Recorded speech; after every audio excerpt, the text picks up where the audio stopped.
Salutations all. Thank you for coming back, spending some time with us.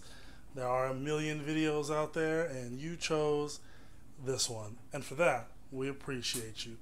So, the Food Olympics is upon us once again. And by that I mean the overindulging pastime that we love every year and then complain that we overdid it, only to begin training for the next year. Thanksgiving is coming, y'all. It's coming. And I want you to be prepared. I want you to bring that dish that makes everyone go, I didn't think they could cook. All right? That's what we're here for. What are we doing today? Well, a little cheesecake, which I personally don't eat, but we're going to make cheesecake for you anyway. And not just any cheesecake, we're going to make a pumpkin pecan cheesecake because it's only right and it's trendy. So, let's get into it. Let's go. So, before we get into our ingredient listing, I want to talk about some of the things that we're going to need, right? You always want to line out your mise en place. So there are some things that we're going to use today that are completely optional, right? Depending on what it is that you're trying to accomplish with this cheesecake.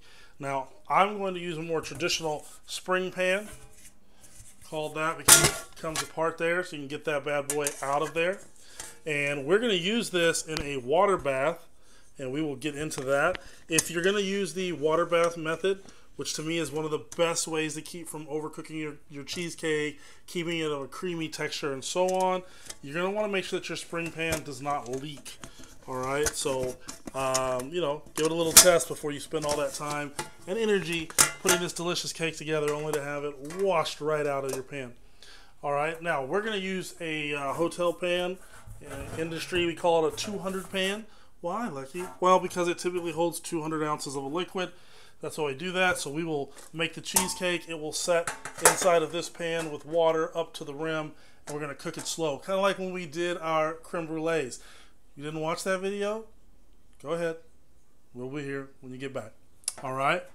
On top of that, we are going to make a little in-house caramel, right? We're going to use the good old Eagle brand, not sponsored, condensed milk. We're going to put this into a pot, cover it with water, let it go on a nice little simmer, not a rolling boil, okay?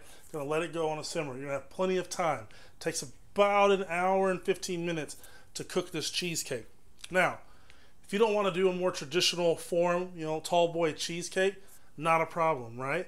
You can do it on a cookie sheet or a sheet pan. You can do it in a pan like I just showed you a minute ago. It really just depends on you and what it is that you're trying to do.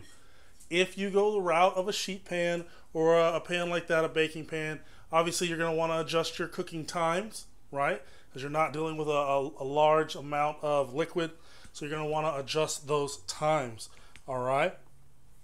Now, once we get that rolling, let's jump into our ingredient listings. So, for my Measures Matter people, this is a 3-pound block of cream cheese, okay? 3-pound block of cream cheese.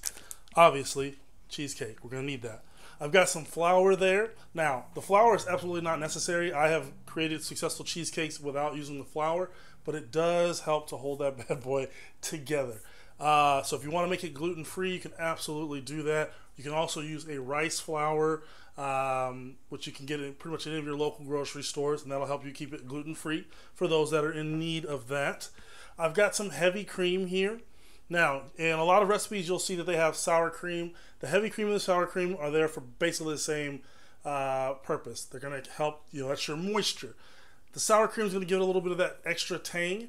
And I just, like I said, I don't even eat cheesecake. So that's really on you. You can use heavy cream. You can use sour cream. You can use just plain old milk, all right?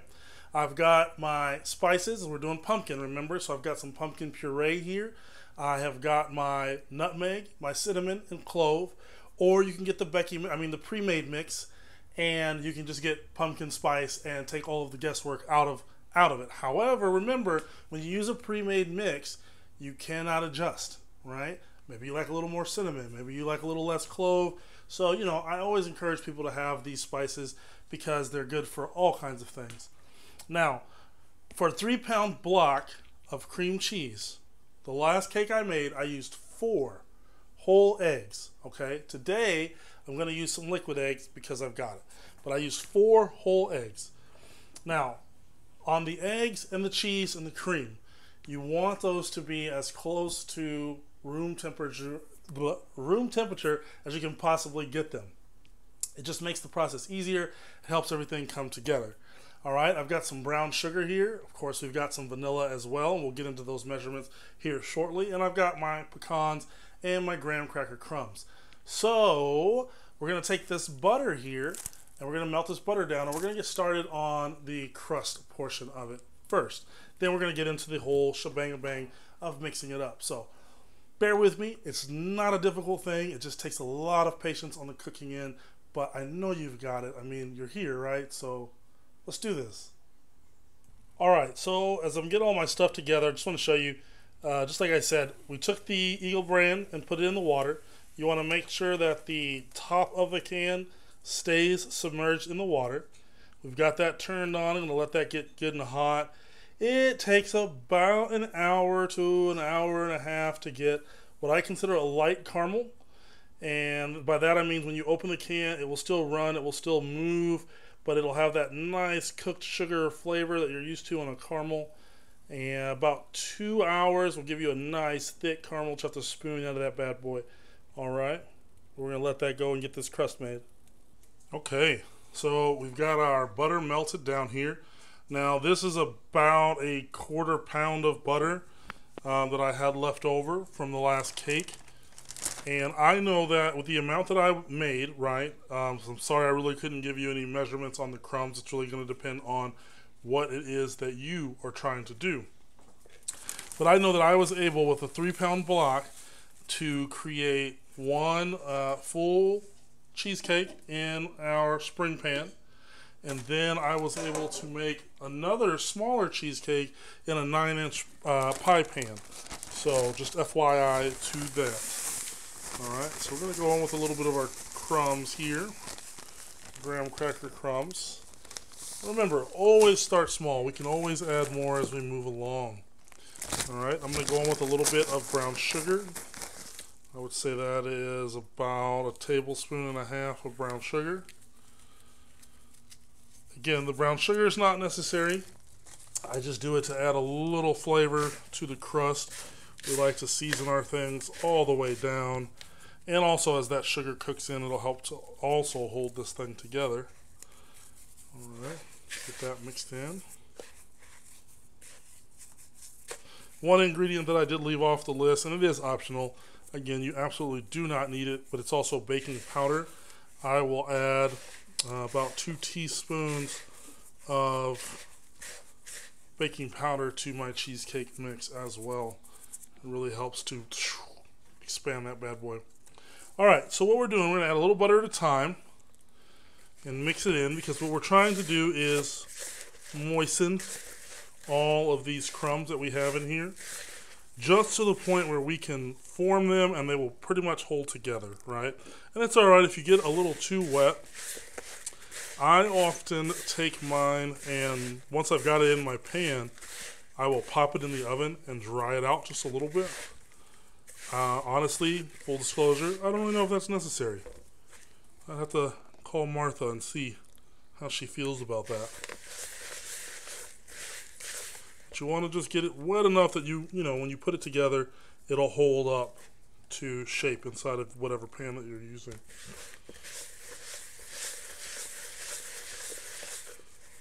Now, we're going to add to this one some pecan as well. It'll give you a nice texture and obviously a delicious flavor in your crust.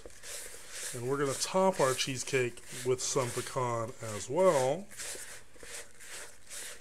And we'll get to that. So we're about there, right, where we can form it and it will start to hold together. And like I said, you can take it, form it into your pan, pop it into the oven for a minute or two and let it dry out a bit, or cook. Dry out sounds so negative. Alright, it's about there. We get our pecans here. And we're going to add a handful or so of pecans to this mix. And these are pecan bits.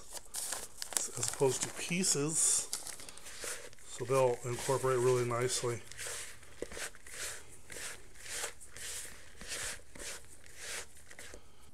So it's just as it sounds, right? We're just going to form this into our pan. So I'm going to spray mine with a little bit of vegetable oil to hopefully keep it from wanting to stay in this pan.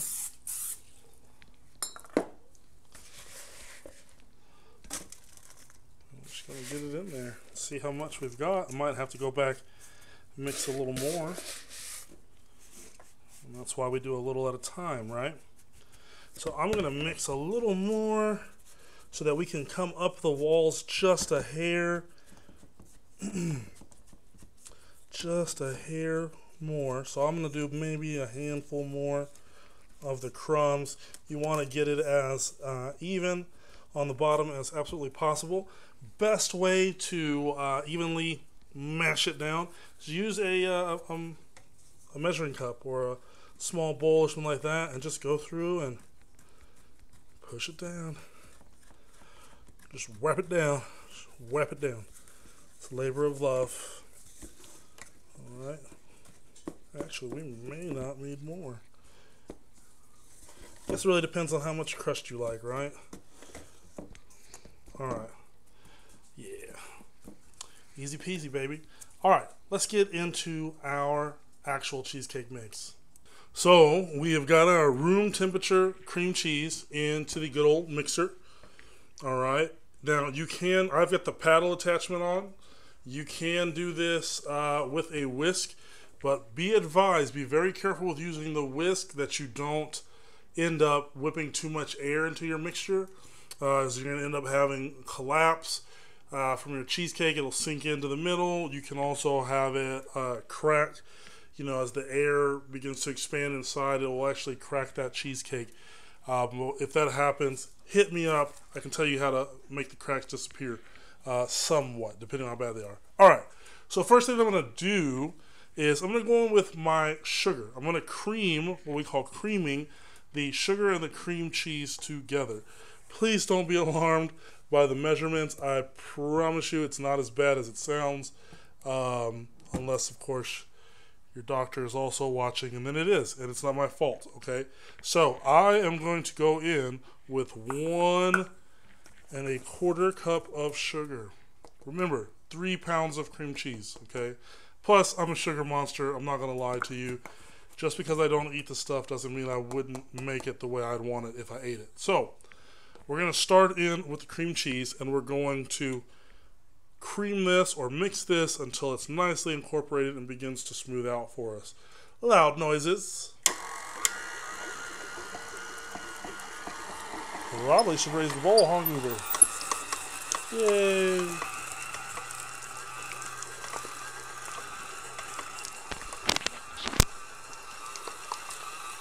This gets out on the baby.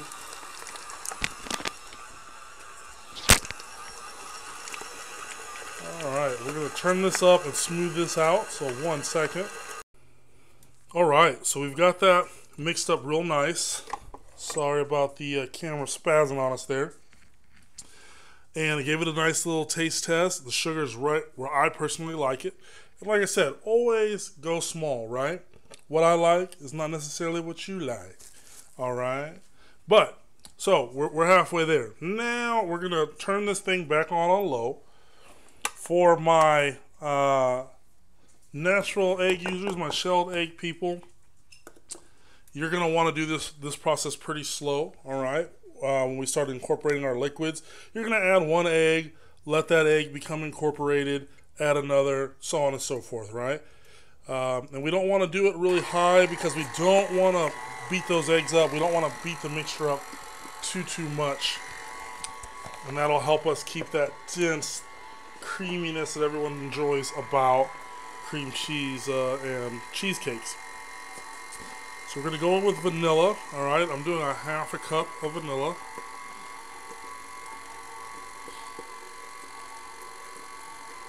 Which seems excessive, I know.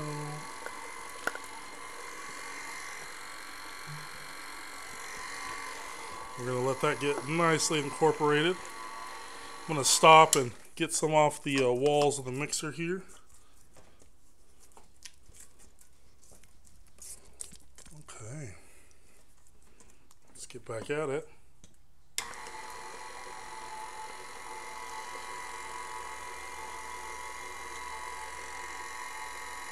Now, before we start adding our eggs and our cream and things like that, we're going to add some of this pumpkin, right?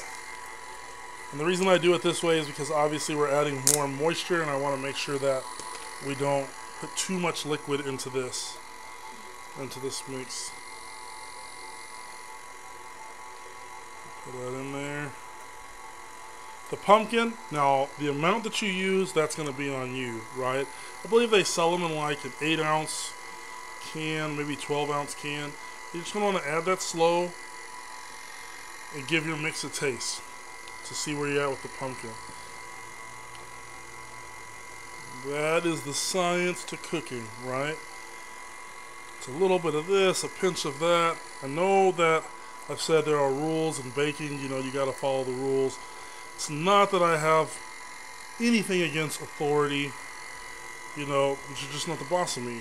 So I'm going to do it my way and hope for the best. Alright, let's give this a little taste and see if we're where we need to be on our pumpkin. Then we're going to start seasoning. I'm going to go a little bit more.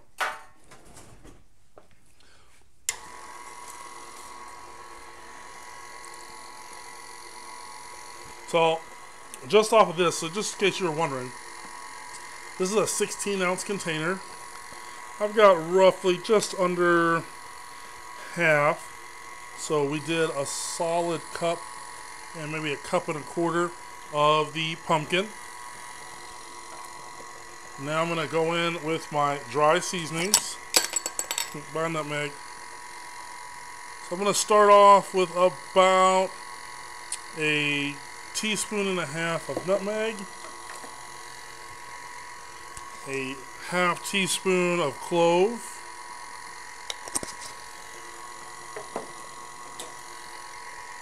and about 2 teaspoons of cinnamon.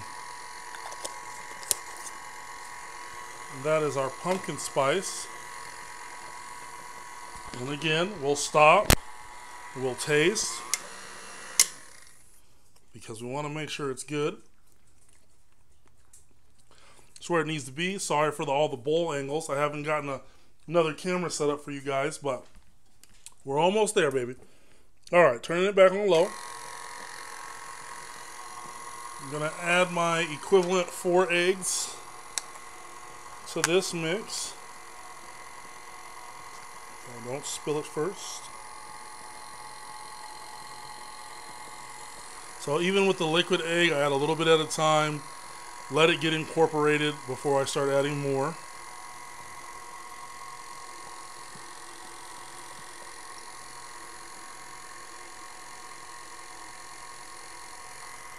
A little bit more. Alright. Now I'm going to go in with my heavy cream.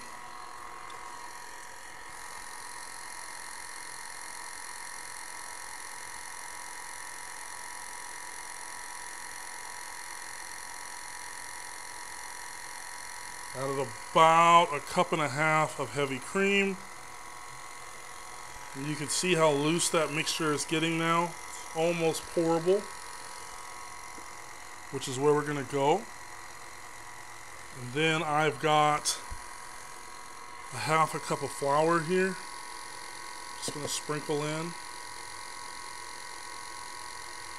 And I went ahead and added my 2 teaspoons of the baking powder to my flour.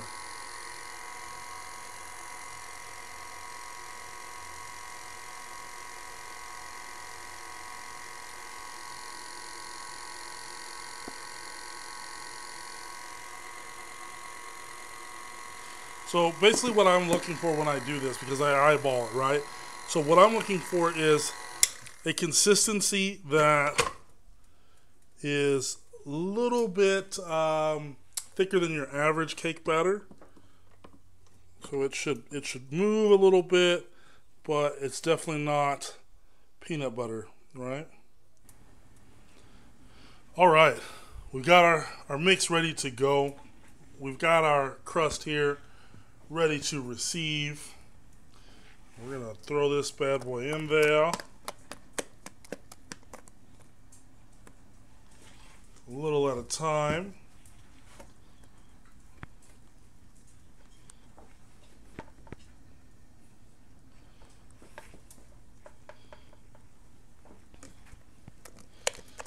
What you're going to want to do as well is, you see I'm not really like pushing it per se.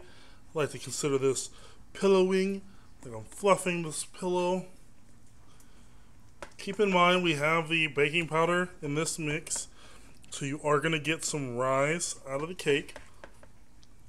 And so you're going to want to come, you know, just under the rim here. You know, not all the way to the top. You're going to get spillage, and we don't want that either.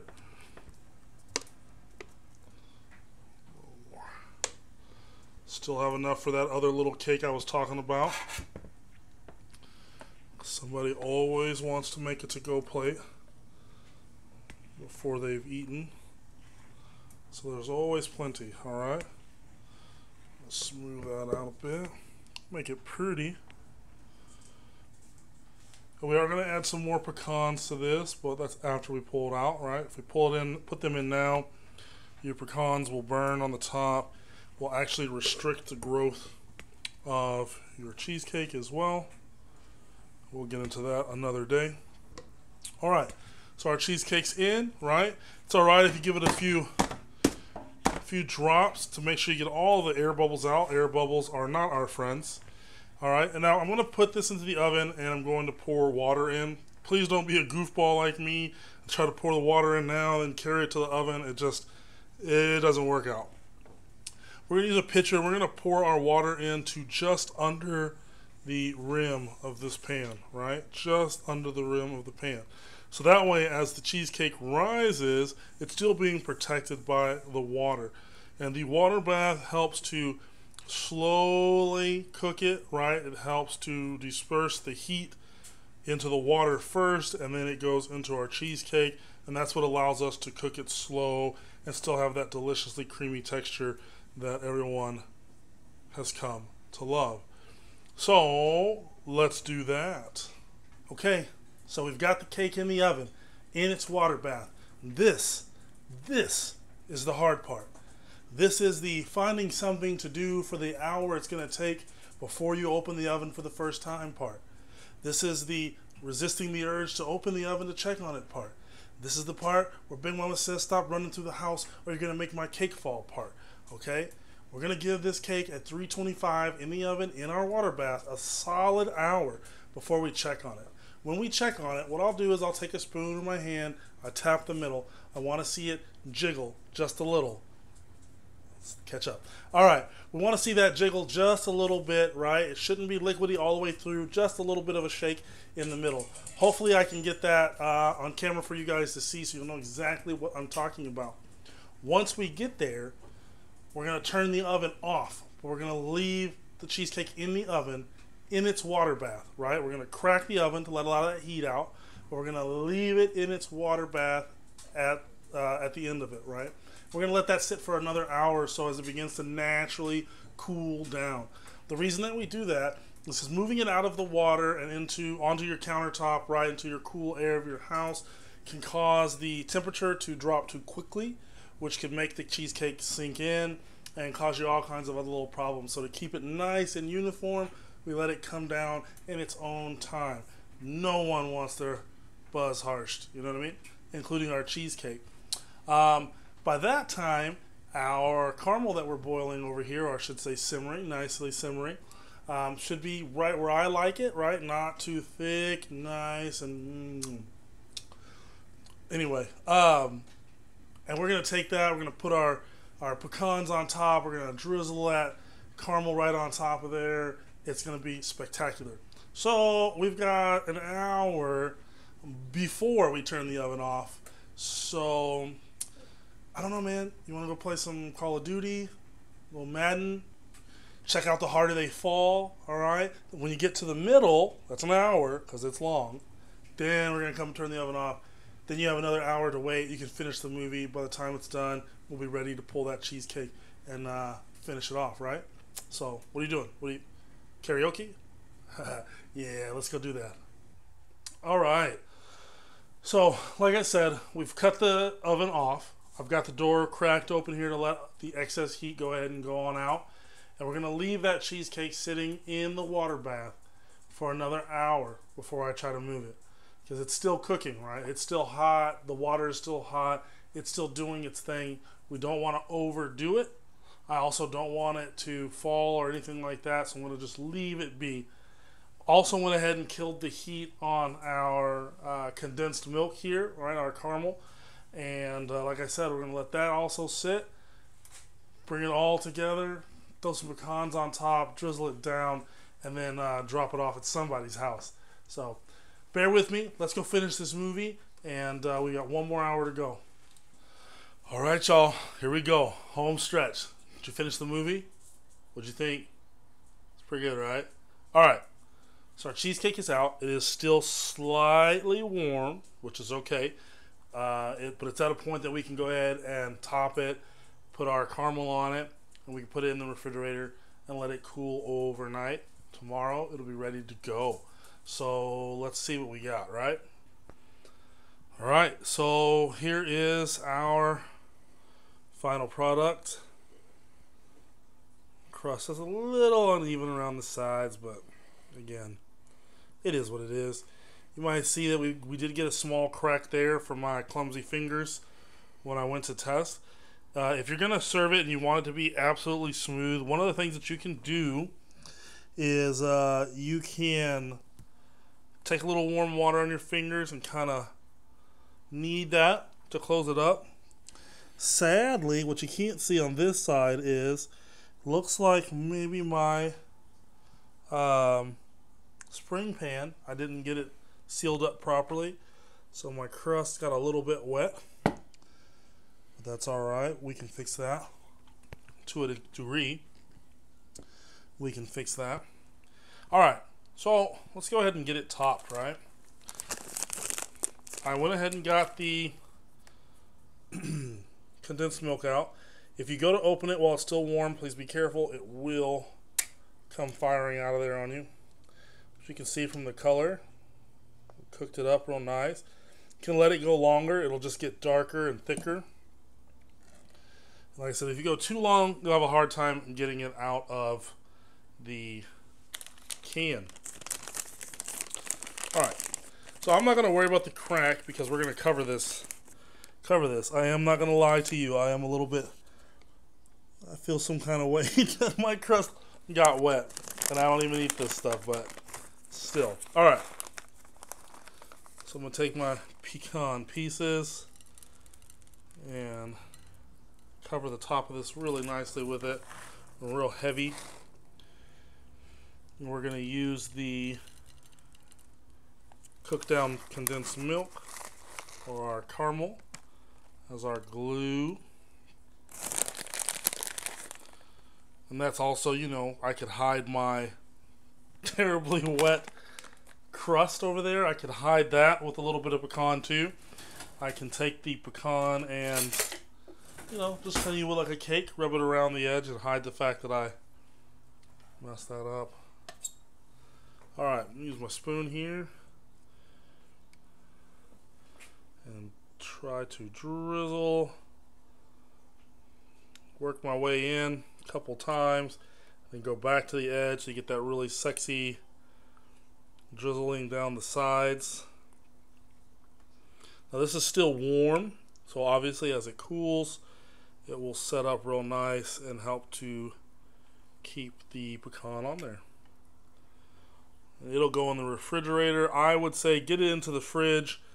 You want to probably give it a solid 2 to 3 hours before you start trying to dig into it. And then after it comes out of the fridge, you want to let it set out for about 30 minutes or so prior to trying to cut into it. There's a place, well-known place that does these cakes. They say that their cakes are not frozen, they're deeply chilled, when you should let them sit out before you dig into them. Boom. There we go, right? So we've got pecan in our crust. We've got pecans on the top. We've got all the flavors of fall. We're going to get this covered up a little and get it in the fridge and find somebody to give it to. So that was it, right? The process itself was simple. That cooking time takes some patience. The cooling time takes some patience. It's definitely not a last minute dessert. Pumpkin cheesecake, something for you for the holidays. I hope that you guys enjoy it. I'm thinking we're going to start doing some videos about leftovers. I've got a kid that acts like he can't eat leftovers. I grew up on them. I think it's one of those things that we need to learn how to take our leftovers and flip them, make meals out of them, especially since we've got the Food Olympics coming up. We're going to have leftovers. You only want to eat turkey and stuffing for so many days, but there are so many ways that you can change that up. But we'll get to that down the road. I promise we'll get you some of those videos as well. Thank you guys. If you make the cheesecake, please let us know how it turns out for you. And hopefully one of you will get to tell me how this one tastes. Because I don't, Anyway, see you guys.